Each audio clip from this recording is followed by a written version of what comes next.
Once upon a time, there was a Brazilian entrepreneur, Antonio Jacob Renner, who in 1912 founded his business with a factory in the Navegantes area of Porto Alegre, down in the southern tip of the country, which was based on turning the local cotton crop into textiles and apparel. The city's name means joyful port, and it certainly was a good location for him. Within 10 years, he'd opened a clothing shop in the city specializing in the ideal cape, a weatherproof garment beloved of city clerks as much as the gaucho cowboy out tending to the cattle for which the region is famous. The business grew, and by the 1940s had become a department store. Soon after that, there were branches right across the country. By the 1960s, it had become a key brand, Lojas Renner, which still exists today as a kind of Brazilian version of Zara, a fashion-led chain. Not bad for a one-time start-up in downtown Porto Alegre. But times change, and while the retail side of the business continues, much of the old factory estate has crumbled away, leaving only the shells of derelict buildings behind. Which was the case for one of Renner's first factories in the 4th district of Porto Alegre. It accompanied many other businesses into a decaying wasteland, which quickly became a hot spot for crime and other social problems, making the area something of a no-go space. Enter an unlikely coalition of around 40 city and state authorities, local universities, large employers and others who together decided to help reshape the region's fortunes and make it a new centre for entrepreneurial growth. They took over the factory, and as the Pacto Alegre, joyful pact, began to stir their pot. They christened their site the Caldeira, named after the original industrial boilers which Renner had imported and installed way back in the 1900s.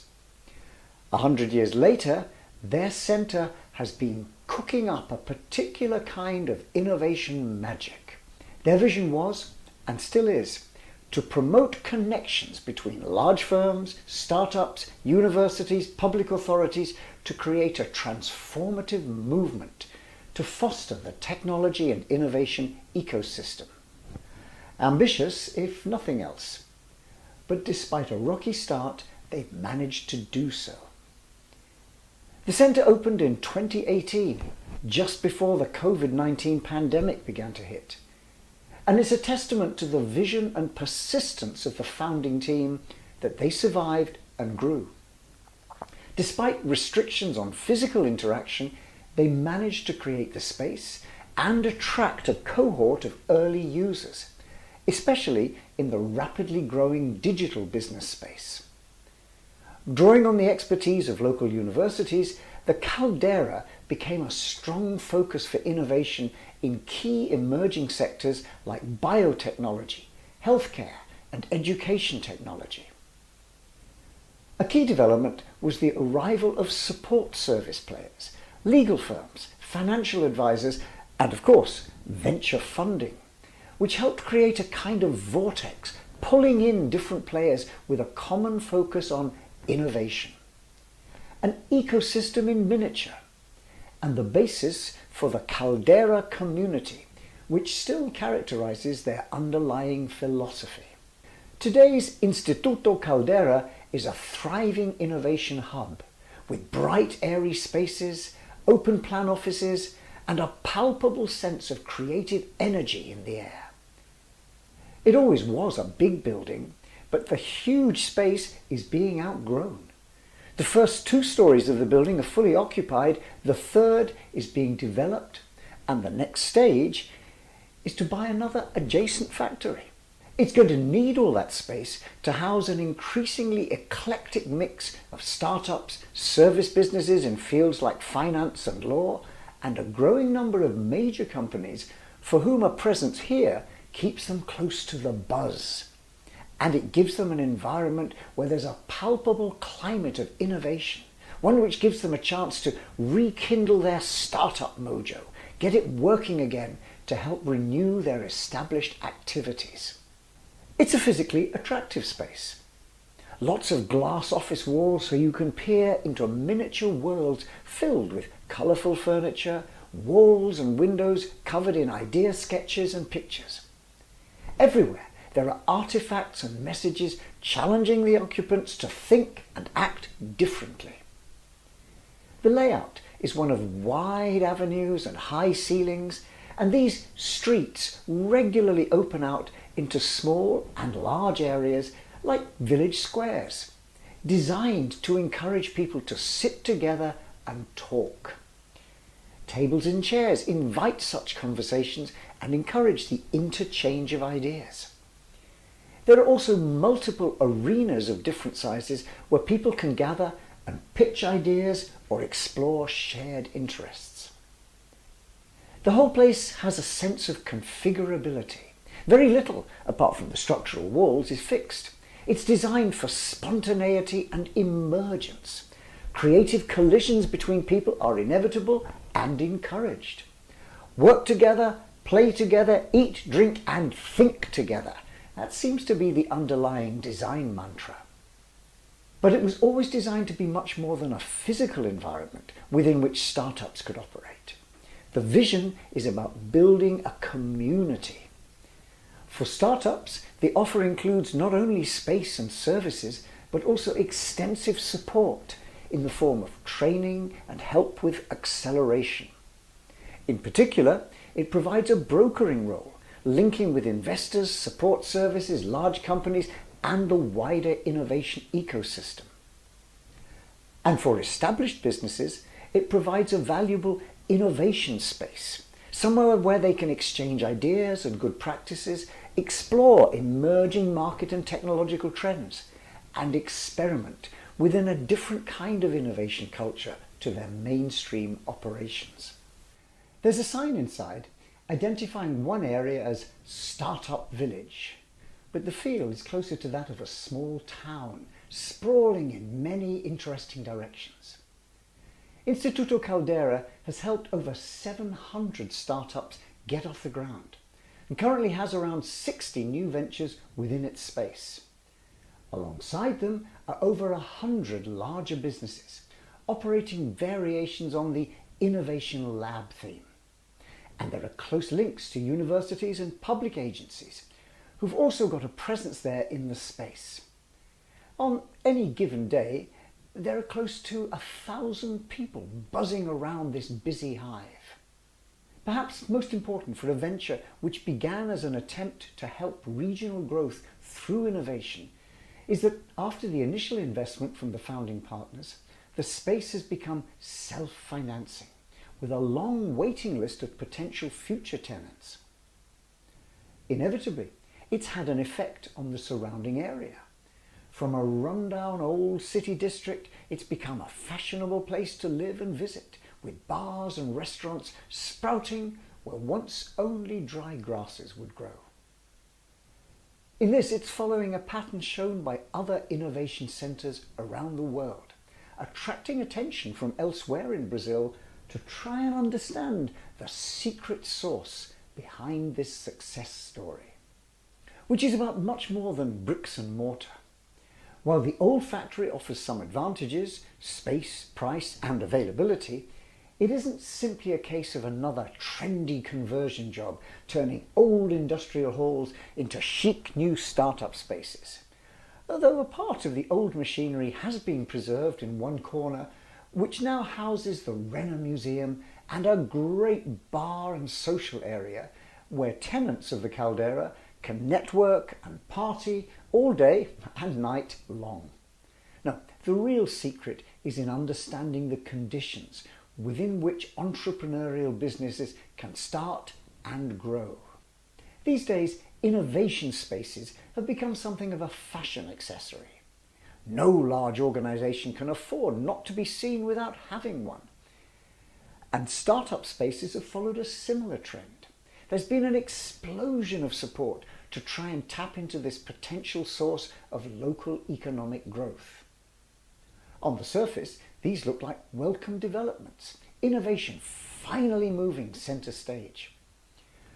But the reality is that very often these adventures are little more than physical spaces with a slogan, perhaps brightened up by a few coloured beanbags on the floor or a chic location in a converted factory or warehouse. What we know from research is that providing such space can make a huge difference, but we need to have an operating model which is geared to providing support and creating a mechanism to repeat the innovation trick. We need operating routines which help foster and support various aspects of the innovation process and which create a community of practice for organisations who take up residence inside them. Managed well, innovation hubs or labs or whatever else you want to call them can operate as boundary spaces, creating an environment for shared creativity, connection building and continuing interaction across different communities. This doesn't happen by accident, and it's not simply a matter of scale. Reach a critical mass of participants and somehow the magic will happen. No. Instead, it comes down to a kind of innovation horticulture, using multiple techniques to help bring on green shoots, but also enabling new strains to emerge from old cuttings. And it's about helping new saplings to take root in a local economy where they can grow and flourish into tall, fertile trees. Of course, we need facilities and key services. To extend our metaphor, we need a greenhouse to provide a degree of shelter from the extremes of external climate. And we need to ensure that the plants are fed and watered regularly. But beyond that, we also need a variety of tools and techniques to help. Things like training and capacity building. Successful entrepreneurship is about more than just passion. It depends on learning a set of key skills and doing so fast.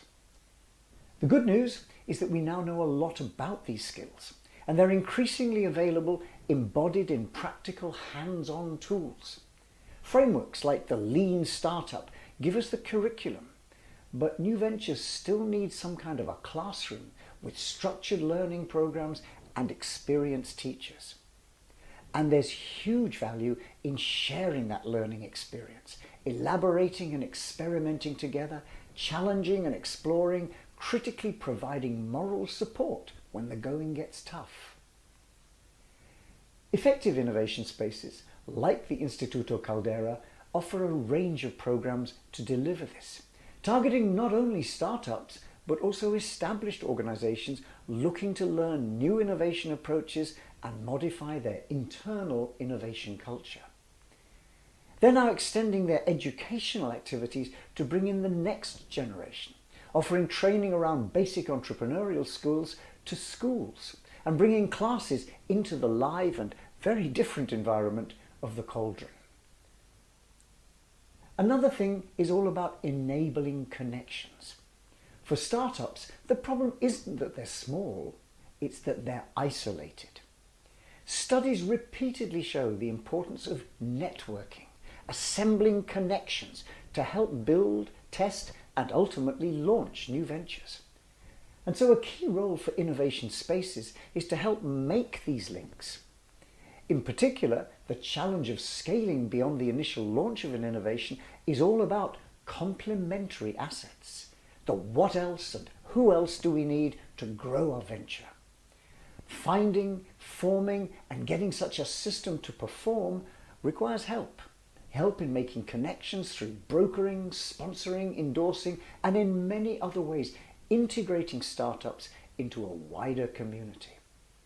Once again, having representatives from a diverse set of participants, knowledge centres like universities, finance and legal services, large established organisations and public sector players, having these all under the same roof helps catalyse the process. And it works in reverse. For established organisations, the challenge is one of extending their networks, making new and different connections, bringing open innovation to life. Where better to do so than in a place whose raison d'etre is to be a great big melting pot for innovation. A third theme in innovation spaces is all about experimentation, creating boundary spaces in which people and ideas can creatively collide and where different worlds can be spanned. That's of considerable value. But if all that gets transacted there is talk, then it's not going to help much. Innovation's like an omelette. You can't do it without breaking eggs. So another key component is having a safe space within which to allow the extensive egg breaking associated with learning something new and helping it take place. That's the essence of a laboratory, somewhere to play around safely. For startups, this is going to be their way of life in the early days, a constant cycle of fast learning through experiment and intelligent failure, pivoting towards a viable solution. So having a safe space within which to do this experimenting and the opportunity to test ideas out on a wide and different audience is a real asset. But it's also relevant for large established organizations where spaces like the Caldeira offer somewhere different in which they can temporarily suspend the rules which apply in their mainstream operations.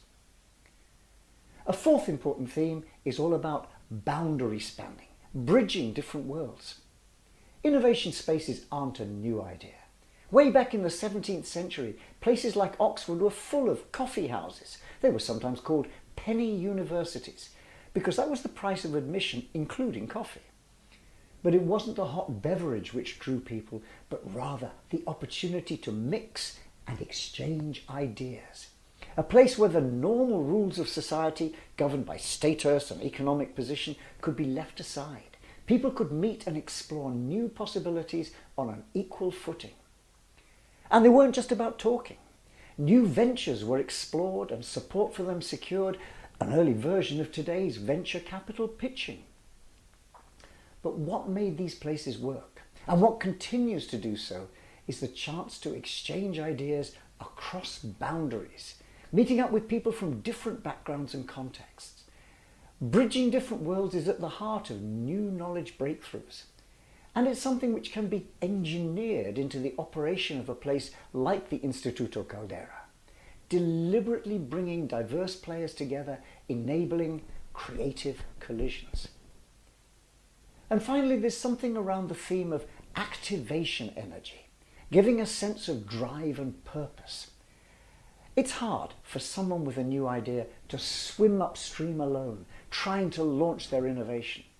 But equally, there's a risk in creating a support environment which is too comfortable. What we're looking for is the sweet spot between the harsh external world, which can sap entrepreneurial energy, and being too pampered so that there's no incentive to progress. But it's not just startups who face this kind of problem. New venture units and similar groups in established organizations can often find themselves in the same place. Being removed from the day-to-day constraints, given the license to explore future opportunities, can also drain energy if there's no clear focus. So, a key task for effective innovation spaces is to engender a sense of ambition and purpose, coupled with an urgency. It's a culture thing, the way we do things around here. And in a well-managed environment like Instituto Caldeira, there are constant reminders of the rules of the game. Experiment, share, test early, fail fast, but always against a sense of mission and purpose. And it's here that there's a scale effect. Being surrounded by other enterprises and with multiple role models means that such behaviour becomes the norm and it embeds the culture. So, call them what you will. Labs, hubs, centres, whatever. There's a role for innovation spaces. Somewhere within which creative and shared exploration can happen. But they need to be managed spaces. And for this we need boundary agents, players who act as the gardeners in our extended horticultural metaphor. They need to create the environment and the operating routines to enable not just a handful of seeds to flourish, but for a regular crop to grow each year. It's a craft, something which involves a deep understanding of the underlying biology of growth, but which also draws on experience in putting it into practice.